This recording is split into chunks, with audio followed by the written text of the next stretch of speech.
नमस्कार। इलेक्ट्रोहोम्योपैथी के दूसरे एपिसोड के इस 38वें क्रम में मैं रात्रिकालीन क्लास में एक बार फिर आपका प्यारा दोस्त डॉक्टर अनिल श्रीवास्तव, बस्ती उत्तर प्रदेश से। जहाँ तक सी ग्रुप के मेट्स 3 दिनों से हो रही है, कल मैंने आपको C2, C3 और C5 के बारे में चर्चा की थी और C4 के बारे में चर्चा करते करते मैं रुक इसलिए गया था कि उसमें एक पौधा, कई किताबों में कई तरह के पौधे दिखाई पड़ रहे थे। मुझे 4 पुस्तकों में 4 पौधे मिले और मैं थोड़ा स्वयं संदेह में पड़ गया। इस नाते मैंने कल C4 को रोक दिया था। फिर मैंने सर्च किया और सर्च करने में ये पाया कि C4 में शेष पौधे वही हैं, केवल एक पौधा जिसे हम कहते हैं सिम्फाइटम ऑफिलेंसिस। सिम्फाइटम ऑफिलेंसिस ये यूरोप में पाया जाने वाला पौधा है और इसको हम कम्फेरी नाम से जनरल पुकारते हैं यूरोप में इसको कम्फेरी करके। ये एक गार्डन प्लांट है जिसकी पत्तियां खूबसूरत होती हैं और इसके कैलिक्स, इसके 5 लूप पाए जाते हैं। ये यूरोप और नॉर्थ अमेरिका में बहुतायत पाया जाता है। लिब लॉन्ग टाइप की होती है, लंबी होती है, नुकीली होती है और ये पेरेनियल हर्ब के रूप में ये लोगों के घरों में सजावटी प्लांट के रूप में भी देखा जाता है। हमारे कुछ साथी कल कह रहे थे कि आप बहुत तेज पढ़ा रहे हैं, थोड़ी अपनी स्पीड स्लो करिए, यानी मेरे बोलने की स्पीड थोड़ी तेज है। दरअसल होता क्या है कि जब मैं एक सिलेबस दिमाग में रख के चलता हूँ कि मुझे आज इतना बताना है, तो इस नाते अपने सिलेबस को देखते हुए मैं अपनी स्पीड तेज करता हूँ या कम करता हूँ। ठीक जैसे क्लास में लेते समय अगर मेरा कोई टॉपिक है और मैं उस टॉपिक को अगर 2 घंटे में डिस्क्राइब कर रहा हूँ तो मेरा क्लास 2 घंटे तक चलता है, और अगर वो टॉपिक 20 मिनट में डिस्क्राइब हो गया तो मेरा क्लास 20 ही मिनट चलता है। मैं घड़ी से देख के पढ़ाने का आदी ना था और ना हूँ और ना रहूँगा, लेकिन फिर भी मैं कोशिश कर रहा हूँ कि आज आपको स्लो मूवमेंट में पढ़ाऊँ। पढ़ाना क्या है, ये अपने अनुभवों को शेयर करना है और कुछ नवीनतम किताबों की बॉटनिकल लैंग्वेज, बॉटनिकल टर्म या उनकी मेडिसिनल यूज़ या उनकी फिजियोलॉजिकल वैल्यू मैं आत्ममंथन और आत्मचिंतन करने के बाद आपसे डिस्कस किया करता हूँ। तो ये पौधा सिम्फाइटम ऑफिलेंसिस यूरोप और नॉर्थ अमेरिका का पौधा है जिसको हमने C4 में मिलाया है। इसकी पत्तियां और इसके जड़ दोनों को ही हम औषधियों के रूप में प्रयोग करते हैं। मेडिसिनल प्रॉपर्टीज के रूप में या मेडिसिनल पॉइंट ऑफ व्यू से या बॉटनिकल पॉइंट ऑफ व्यू से ये हर टी की चाय बना करके पी जाती है। चाय,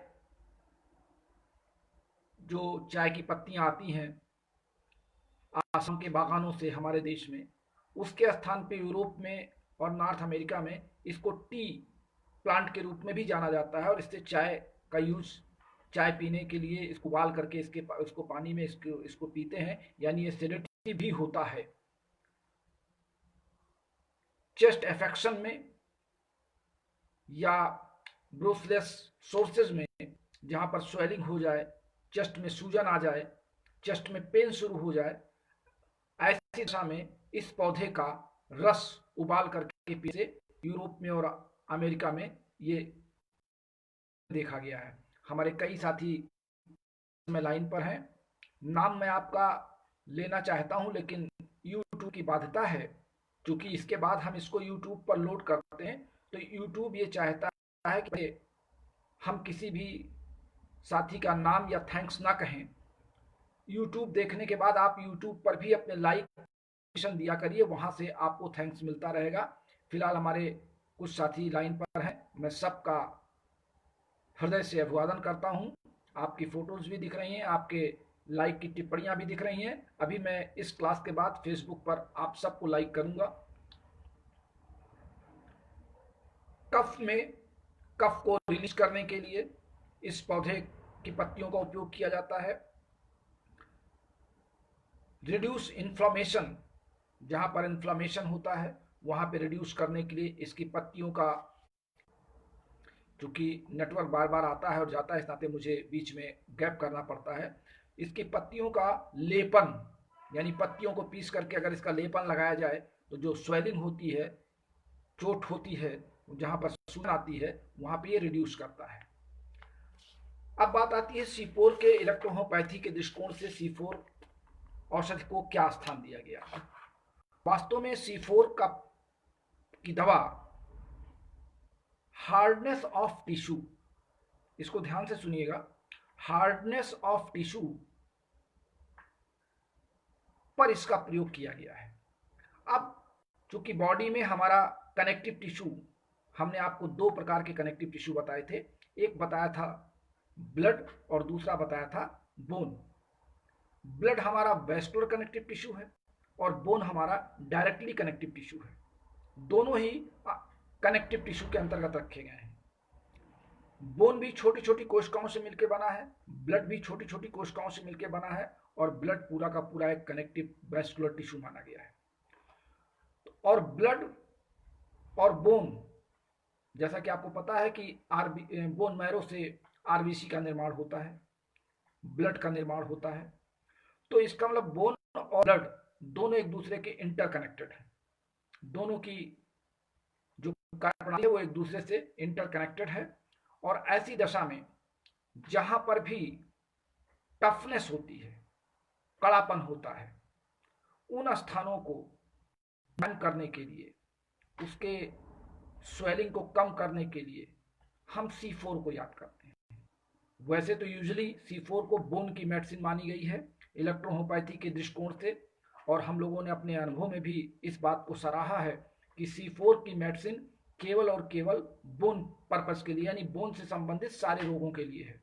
अब बोन से कितने रोग बन सकते हैं, बोन से कितने प्रकार की दिक्कतें आ सकती हैं, वो रोगी और चिकित्सक के बीच की बातें हैं।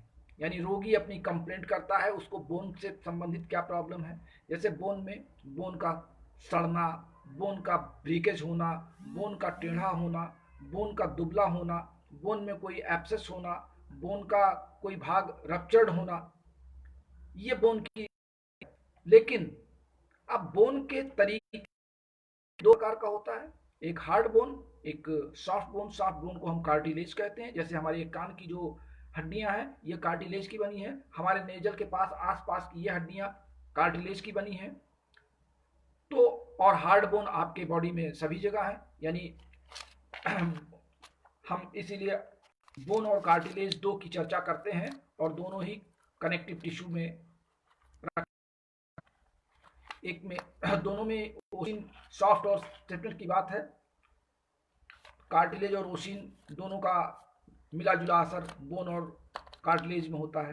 तो अब देखिए, मैं आपको समझाना ये चाह रहा हूं कि शरीर के अंदर कोई कड़ी जिसमें हार्डनेस आ जाए, कोई जो पक ना रहा हो और टाइटनेस उसमें हो, रेडनेस बनी हो, दबाने पर कम दबता हो, पेन हो लेकिन टाइट हो, शरीर के अंदर कोई ऐसी गांठ, कोई ऐसे ग्लैंड्स बन गए हैं जिनमें कड़ापन आ गया हो, कोई ऐसा आपके मांसपेशियों में कहीं पर ऐसा लग रहा हो कि ये बहुत कड़ा हो रहा है, दांत के दर्द में मसूड़ों पर अगर टाइटनेस हो, मसूड़े फूल गए हों और सूजन उनमें बनी हो, तो ये सारे के सारे कैरेक्टर्स आपके C4 के लिए हैं। C4 का उपयोग हम उन तमाम छोटी मोटी या हर प्रकार के टाइटनेस या हार्डनेस ऑफ मसल्स, जिसको हम कह सकते हैं हार्डनेस ऑफ, याद कर सकते हैं। अब कभी होता क्या है कि जैसे ये ओसियस सिस्टम के लिए C4 का चयन हम पहले करते हैं, और हेयर फॉलिकल्स के लिए, हमारे जो हेयर के फॉलिकल्स हैं वहां के लिए भी, जैसे मान लीजिए किसी का बाल बहुत झड़ रहा है, बाल उग नहीं रहे हैं, तो वहां पे भी हम C4 की याद करते हैं, क्योंकि जो हेयर फॉलिकल्स और बोन, जो आपके स्कल की बोन है, उन दोनों का जो एक्शन है वो C4 कवर करता है। C4 की रेमेडीज कवर करती हैं, C4 की मेडिसिन कवर करती है, क्योंकि अभी एक कल भी मैंने चर्चा किया था और आज मैं फिर आपको एक बार याद दिला दूं कि हम जो बार बार इसको प्लांट मेडिसिन एंजाइम्स की बात करते हैं, वो इसलिए करते हैं कि जो हमारा जो मेडिसिन बनाने का फार्मूला होता है, जो मेडिसिनल प्लांट होते हैं, वे can be treated into different chemical compound. हम प्लांट के अंदर विभिन्न प्रकार के केमिकल या रासायनिक तत्व होते हैं। कुछ रासायनिक तत्व ऐसे होते हैं जो हमारे शरीर के फिजियोलॉजिकल एक्टिविटीज को नुकसान पहुंचा सकते हैं, उस क्रिया में वो भाग लेते हैं। इस नाते उनको हम भोजन के रूप में नहीं मान सकते जो प्लांट में पाए जाते हैं।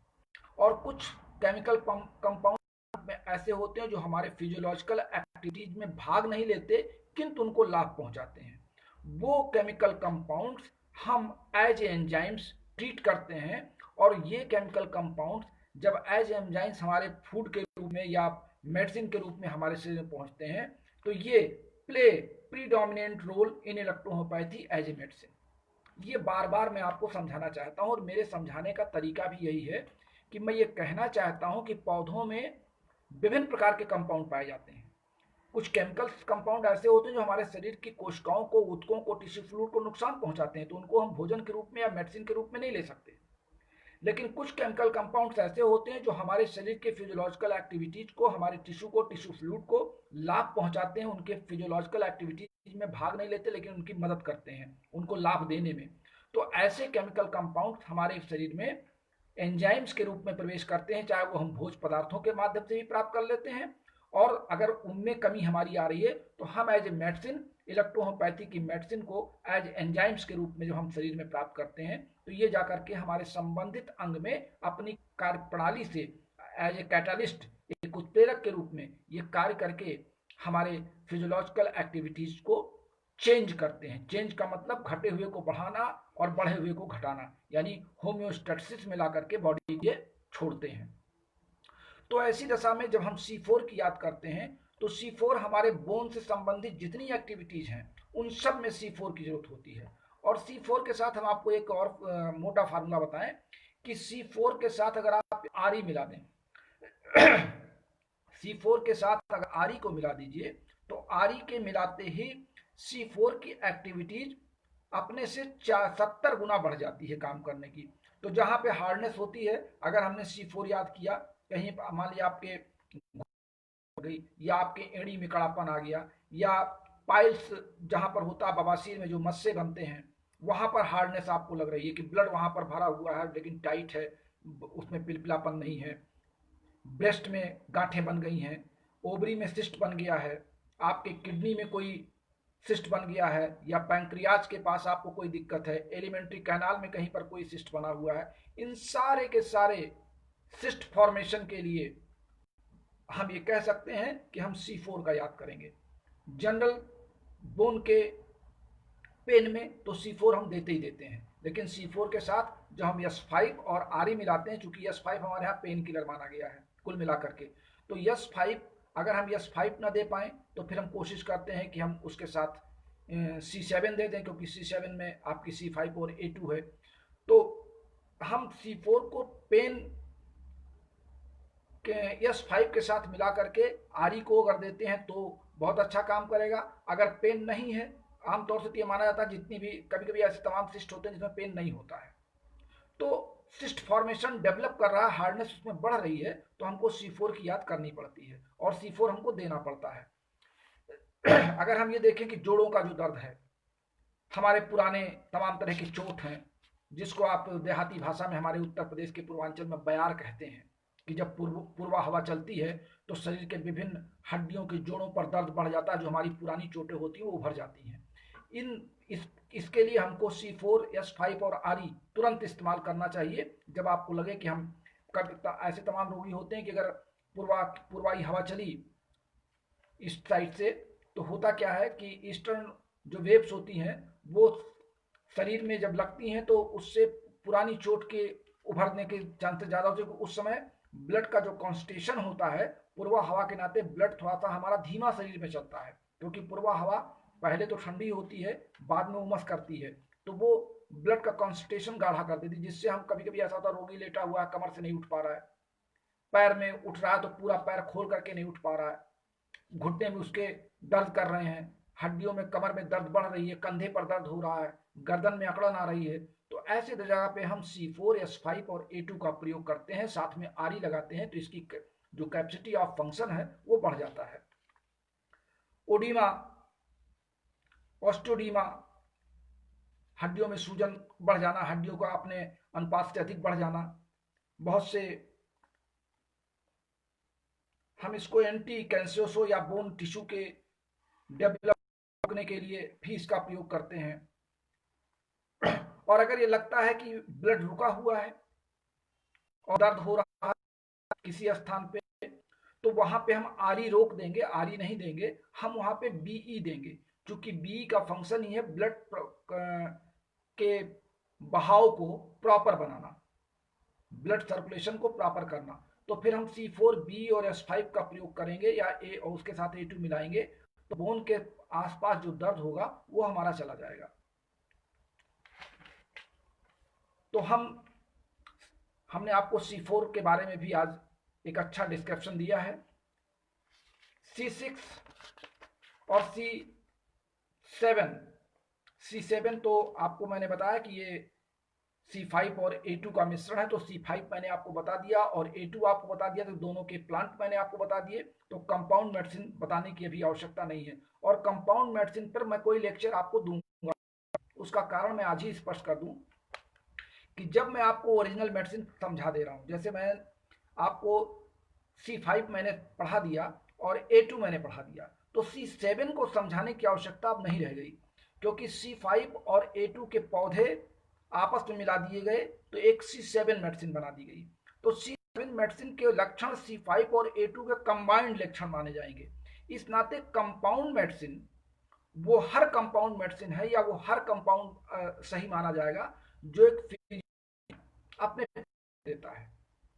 हम किसी भी रोगी को किसके किसी भी कंप्लेंट पर जो दवा देते हैं वो कंपाउंड मेडिसिन बना के देते हैं। इस बात को क्लियर कर लें दिमाग में कि प्रत्येक फिजिशियन द्वारा, प्रत्येक चिकित्सक द्वारा अपने रोगी को दी गई दवा वास्तव में इलेक्ट्रोहोमोपैथी के रूप में उसको सप्लाई की जाती है। जब हम सिंगल मेडिसिन तो कोई देते नहीं, मान लिया हम बहुत रेयर इसमें S1 या S10 या C1 अलग से कह दें कि इसको खाइए, तो अलग से दे रहे हैं तो कोई बात नहीं है। लेकिन जब भी हम 2 या 2 से अधिक मेडिसिन का आपस में मिला के प्रयोग करते हैं डिस्टिल वाटर में, तो निश्चित रूप से वो कंपाउंड मेडिसिन हो गई। तो एक डॉक्टर के पेशेंट रजिस्टर पर हजारों कंपाउंड फार्मूले बन जाते हैं। अब उनका नाम कुछ भी दे दें, हम भी नाम दे सकते हैं। मान लिया हमने किसी रोग में 5 दवाएं मिलाई, 6 दवाएं मिलाई, तो हम उसका एक कोई नाम दे सकते हैं। हम उसका नाम चाहे पेटेंट मेडिसिन की तरह कोई नाम दे दें, मान लिया कोई फीवर की दवा हमने बनाई तो उसका फेब्रोलो बना दिया, हमने हड्डी के दर्द की दवा बनाई तो हमने उसको बोनेरो कह दिया, कोई भी नाम दे दें, नाम देने कोई मतलब नहीं है। लेकिन मैं ये जरूर स्पष्ट करना चाहता हूं कि जब हम 2 या 2 से अधिक मेडिसिन को आपस में डिस्टिल वाटर मिला करके पेशेंट को देते हैं, तो वो हमारा है क्या, वो कंपाउंड मेडिसिन फिर बन जाती है। इस नाते किसी कंपाउंड मेडिसिन की स्पेशलिटी को बताना, ये मैं समझता हूं कि केवल आपसे चर्चा करना ही रह जाएगा और उससे हमारे आगे का समय हमारा खराब होगा। तो जब मैं आपको ओरिजिनल सभी मेडिसिन के बारे में बता दे रहा हूं, तो आप कंपाउंड मेडिसिन में उसमें जितने मेडिसिन मिलाए गए हैं उनकी स्पेशलिटी, उनकी वैरायटी और उनके जो उनका मोड ऑफ एक्शन है या उनका मेडिसिनल वैल्यू है, वो आप स्वतः समझ सकते हैं। ठीक उसी तरीके जैसे मैंने आपसे कहा है कि जब मैं आपको ओरिजिनल D3 मेडिसिन से आप पेशेंट को दवा देंगे तो आप स्वयं अच्छी से अच्छी दवाइयों का मिश्रण बनाना सीख जाएंगे। तो C7 के बताने की आवश्यकता नहीं है, ये C5 और A2 का मिश्रण है। कैंसरेसो का एक और मेडिसिन है C6 में केवल एक पौधा बदला गया है जिसे कहते हैं लीडम पॉस्चर। लीडम पॉस्चर अगर हम बॉटनिकल पॉइंट ऑफ व्यू से दें तो लीडम पॉस्चर मेडिसिन, मैं 1 मिनट आपका ध्यान हटा चाहूंगा क्योंकि मैं इसको समाप्त करने के मूड में हूं, बार बार यही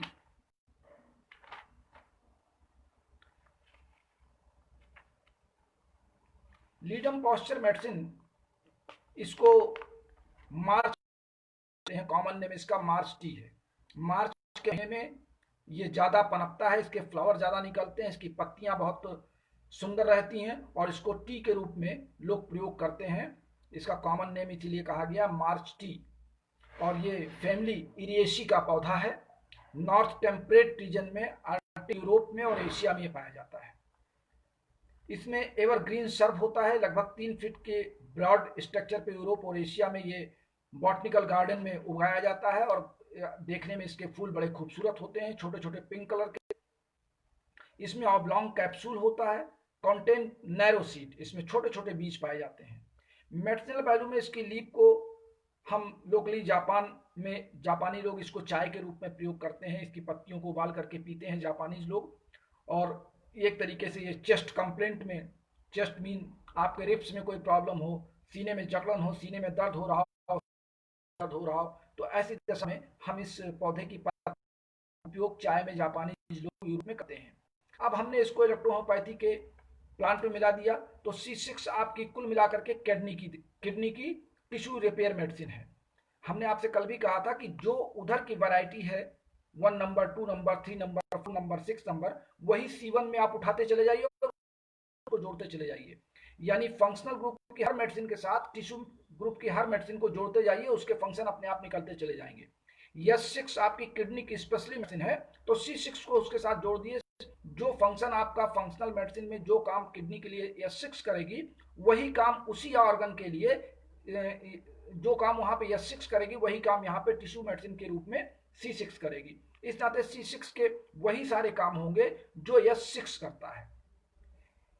S6 फिजियोलॉजिकल एक्टिविटीज में भाग ले रहा है, चूंकि वो फंक्शनल मेडिसिन है। तो C6 वहां पर टिश्यू को रिपेयर करने के लिए, वहां पे जो टूट फूट होगी, जो उन अंगों की कैपेसिटी को घटाने और बढ़ाने की क्षमता होगी, वहां पे C6 का काम होगा। तो इस तरीके से C6 मेडिसिन का प्रयोग भी हम ब्लड प्यूरिफिकेशन में दे सकते हैं, एंटी सैक्रोफ्लोसो में दे सकते हैं, एंटी कॉर्टिक में दे सकते हैं, एंटी सिम्फेलिक ऑफ स्किन में दे सकते हैं, किडनी के ओवरीज में, स्टमक में, सेमिनल वेसिकल्स में, लंग्स में, पेन में, जहां पर भी आपको इसकी जरूरत पड़े। विशेष करके S6 को A3 RE और के साथ मिला करके S6 A3 और RE के साथ इसका प्रयोग करने पे हमको बहुत अच्छी सफलता दिखाई पड़ती है।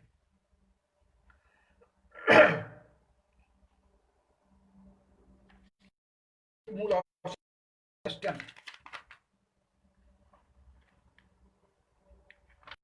क्योंकि समय का इंडिकेशन है और YouTube के माध्यम से समय का एक निर्धारित सीमा रेखा कर दी गई है, उससे अधिक करने पर समय ज़्यादा लगता है लोड करने में। तो हम प्रयास करेंगे कि कल C ग्रुप की सारी मेडिसिन समाप्त कर देंगे। कल हम आपको C10, C12 और C17 तक हम आपको इसको बताएंगे और कल इसको समाप्त करेंगे।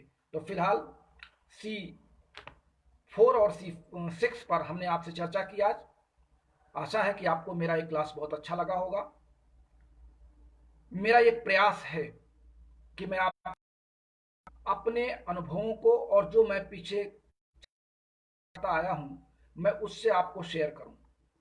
मेरा एक बार फिर आप सबसे इस बात का निवेदन है कि न तो मैं किसी को इस ऑनलाइन क्लास से डॉक्टर बनाने की प्रेरणा दे रहा हूं, न डॉक्टर बना रहा हूं, न डॉक्टर बनाने का काम मेरा नहीं है। मैं एक तरीके का रिफ्रेशमेंट आपको दे रहा हूं। मैं आपको रिफ्रेश कर रहा हूं और खुद को भी रिफ्रेश कर रहा हूं। चूंकि मैं पेशे से एक शिक्षक भी हूं, प्रिंसिपल हूं एक कॉलेज का, तो मेरा काम ही पढ़ना और पढ़ाना है। तो मैं ये मान के चलता हूं कि हमारे इलेक्ट्रोहोम्योपैथी में भी जो हमारे सामने लोग बैठे हुए हैं, जो आप लाखों लोग पूरे विश्व में हमारी इस बात को फेसबुक और यूट्यूब के माध्यम सुन रहे हैं, निश्चित रूप से जो लोग हमारे लाइन पर, तो हम एक आदान प्रदान का स्वरूप है। हम आपको कुछ बता रहे हैं, फिर आप उसमें किताबों को आप उठाएंगे, किताबों के साथ आप अपने आप को समाहित करेंगे और उनके विचारों को समझेंगे, हमारे नोट्स को तैयार करेंगे। तो इलेक्ट्रोहोम्योपैथी के क्षेत्र में कुछ अच्छा करने की सोचें, कुछ अच्छा करके दिखाएंगे। तो ऐसी दशा में मैं समझता हूं कि अगर मेरे इस क्लास से आपको कुछ लाभ हो रहा है तो मेरा उत्साह भी बढ़ रहा है। हमारे कई साथियों ने दवाएं पूछना शुरू किया है, बस 2 दिन और रुक जाइए, इसके बाद फिर दवा पर ही चर्चा होगी। विभिन्न प्रकार के रोगों के नाम से हम उनकी दवाओं पर चर्चा करेंगे। केवल 2 दिन आप और रुकें, 2 दिन में मैं इसको कंप्लीट खत्म कर लूंगा। मेरा प्रयास तो इसको कल ही कम कर है, अगर नहीं समाप्त कर पाया तो मैं परसों हर हाल में भी समाप्त कर दूंगा। तो आज तक के लिए बस इतना ही। हम आपसे फिर मिलेंगे कल शाम या कल सुबह भी हम आपसे मिल सकते हैं, जैसी मेरी व्यवस्था होगी। तब तक के लिए आप सबसे इजाज़त चाहूँगा। अपने प्यारे दोस्त डॉक्टर अनिल श्रीवास्तव को बस्ती उत्तर प्रदेश से इजाज़त दीजिए।